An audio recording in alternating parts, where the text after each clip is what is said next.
ఎలా ఉన్నారు అందరూ? నేను మిస్ అయ్యారు. మళ్ళీ మనం తర్వాత వచ్చి తెలుసు. ఏది అమ్మవారి ఆత్మ ఏంటి, దాని హిస్టరీ ఏంటి? ఆత్మ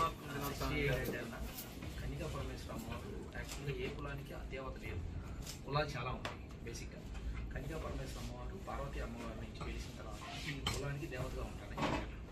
ఈ కులంలో ఉండి ఈ పెనుగొండ అనే ఊర్లో పుట్టారు. పుట్టిన తర్వాత అమ్మవారిని వేరే క్యాస్ట్ ఒక రాజుగారు ఇంట్రెస్ట్ చూపిస్తే నేను అలా చేయను, నేను శివుడికి మాత్రమే ఐక్యమని చెప్పి తనంతట తను అగ్నిగుండం ఏర్పాటు చేసుకొని అగ్నిగుండంలో ఆవుతైపోతారు. ఆవుతో పాటు 102 ఋషులు గోత్రికులు ఆవుతైపోతారు. సో ఆ రోజు ఆమె విశ్వమాతగా వచ్చి చెప్తుంది, నేను ఇట్లా ఆదివేశులు కులదేవతగా ఉంటాను అని. ఇది అమ్మవారి చరిత్ర. అక్కడి నుంచి దేశవ్యాప్తంగా వైశ్యాస్ అందరూ కూడా అమ్మవారి టెంపుల్స్ పెట్టుకుంటారు.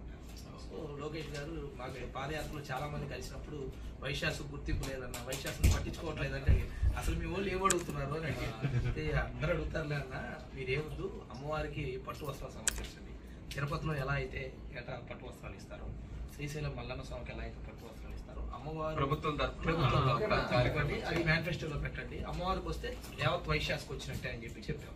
అది అమ్మంటే మేనిఫెస్టోలో పెట్టారు. వచ్చిన తర్వాత అసెంబ్లీలో క్యాబినెట్లో చర్చించి మొన్న రీసెంట్గా అమ్మవారి ఆత్మార్పణ జనవరి 31 వచ్చింది.